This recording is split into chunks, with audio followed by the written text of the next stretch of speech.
Hello বন্ধুরা, তোমরা সবাই কেমন আছো? তো আজকে দেখে নাও, আজকে কুমড়ো ফুলের বড়া রেসিপি করে দেখাবো। তো দেখে নাও, প্রথমে কুমড়ো ফুলগুলো ভালো করে কেটে নিয়েছি, এরপর ভালো করে ধুয়ে নেব। ধোয়া হয়ে গেছে, এরপর ছেঁকে নেব। এরপর বেসনের ব্যাটারটা তৈরি করে নেব।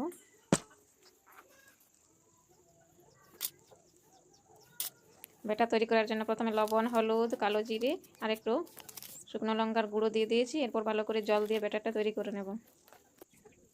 এরপর কড়াইতে তেল বসিয়ে দিয়েছি, কুমড়ো ফুলগুলো ভালো করে বেসনে চুবিয়ে ভেজে নেব।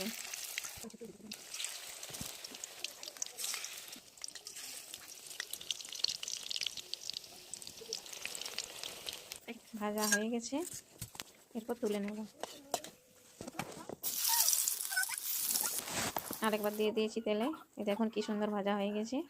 এগুলো খুব সুস্বাদু মুচমুচে হয়েছে। এগুলো গরম ভাতের সাথে খেতে খুবই সুন্দর লাগবে।